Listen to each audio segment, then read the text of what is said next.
Welcome to r/confessions, where we get to hear the most disturbing confessions. I wear a wedding ring to pick up girls. The first time I heard about this, I thought it was one of those worn out tricks like borrowing your friend's dog to attract chicks at the park, but I was honestly shocked by the success that pretending to be newlywed brought me. The trick definitely works in your relatively young years, as I can only theorize that it adds to your novelty by playing on pre-selection. I have only revealed the truth to a throwaway one night stand and her reaction was priceless. She really was mad that I lied about this. Imagine deconstructing the morality of this situation. I surely am not gonna wrap my head around it. The reason I'm posting this as a confession is because for a moment I genuinely felt bad for deceiving, but that moment lasted until I realized that the women I attracted only did so because of the feeling of taking a man away from another woman. So I guess it depends on your worldview whether or not I did something immoral, but it feels good to share this with a bunch of random anonymous people. Now for the next story. Dumped a girl because she had a kid. Dated a girl for a couple of weeks, maybe 5 or 6 weeks. It was casual at first, but was getting more serious. She decided we needed to talk about our relationship. She told me she had a daughter, but didn't say anything about it before, because she doesn't like exposing her kid to men, unless she knows the guy is serious. Said she protects her kid from all that, so that her daughter doesn't get the wrong idea and think her mom is out with all these guys. Said she thinks we were getting serious and saw a future for us and thought it was the right time for me to meet her daughter. I dumped her immediately. I don't like kids. I don't have any kids. I don't want kids. And I sure as hell am not playing daddy to some other guy's kid. I can understand her not wanting every guy she dates meeting her kid, but I feel like this is info you should reveal straight up. She said it was my fault for not asking if she had kids. Nah, this was on her. She was wrong for hiding that kind of info. Now for the next story. I ran into someone from high school at the bus stop. I don't remember her name, but I recognized her, and she recognized me too. She sat down next to me and asked the rudest fucking question. Why didn't you get professional pictures taken for the senior yearbook? Bitch, we are 30 fucking years old. How are you gonna bring that up and follow up with you were the only one who had standard school pictures in our class? It makes the whole book weird. I ran away from this city and state for 8 fucking years. I'm not even back a full year and those dumb motherfuckers still wanna come at me with the "you're fucking weird" bullshit. I told her it's because I was poor. The look she gave me, one cocked eye and half of her upper lip lifted showing like 3 teeth. It was a look of utter confusion and repulsion. Sorry, I was dirty and poor, I guess. Go fuck yourself. Now for the next story. I got into my car and almost drove away while my kid slept. 2 years ago, my ex-wife Melanie, 37F, and I, 36 meters, separated.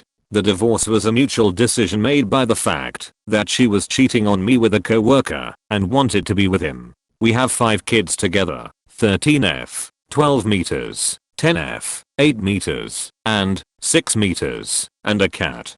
Based on several factors, she has weekly visitation and I have full custody of them, but doesn't ever show up for the visitation and seems to have given up on the children. I work as a teacher, an already exhausting job as it is, and I spend every minute of my day either with my kids or kids that aren't mine, cooking and cleaning and breaking up fights and grading papers, and then by the time the kids are asleep, the fucking, still love him though, cat wants attention and I want to scream from the top of my lungs. I'm tired. I'm fucking exhausted. I can't do this. I'm working and taking care of 6 living, breathing beings and I feel betrayed and I'm so tired. Last night I stood up and walked out of the house, got in the car, and started it. The kids were asleep, and I sat there, in the car, 5 seconds away from driving away. I wanted to drive away. I wanted to drive, until I ran out of gas. And then I thought about my kids waking up and not having anybody around, and I walked back inside. But I still want to run away. This morning I wanted to run away. I had to restrain myself from driving away while driving to work. I hate myself for being so quick to want to drive away from my kids. My kids, who I love more than anything in the world, were so quick to not having a father. This morning while I was driving to work I made peace that I wasn't going to drive away. I wanted to veer off the road and into a ditch and die. I feel awful for this. I want to scream it from the rooftops. I feel awful, and yet I will know that I will fight the urges again in a few minutes when school lets out. Now for the next story. I resent my parents for being poor and having children. So I'm not sure exactly where to put this, so I thought here would be an okay place. Lately I've been seeing in a lot more liberal groups especially that saying poor people shouldn't have children is eugenics and it's wrong blah blah blah.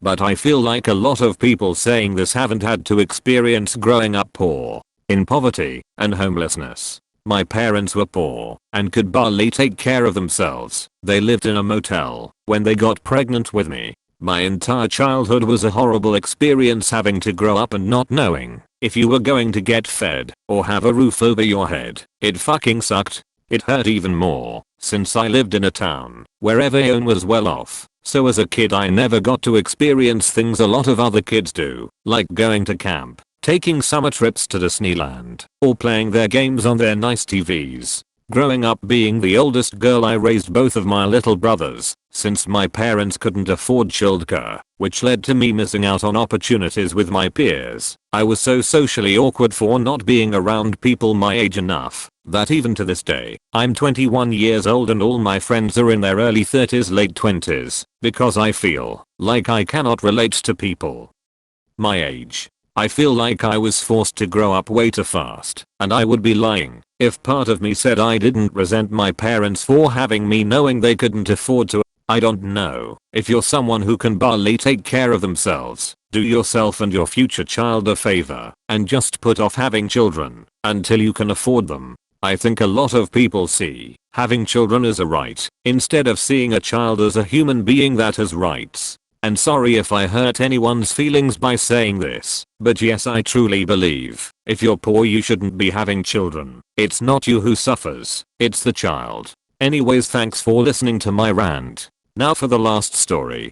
Tonight the man I've been seeing for a while told me that while he has tried really hard to be, he isn't attracted to me because of my weight. I just want to share this with someone. I can't tell my friends because they'll jump to hate him, and I don't want that. He really is a lovely person who I care for so much. I know you can't help what you are and aren't attracted to. I'm not mad at him. I just am so sad. It's not like I don't want to / don't plan to lose weight. I do. It just hurts. I feel really gross and ugly, and the person I really want to go run and vent to about this is him or my best friends. But like I said, I can't do that. I've just sat in bed the last hour, crying. I'm not looking for pity. I don't want strangers to tell me I'm beautiful or perfect the way I am. Genuinely, please do not. It's not going to make me feel better.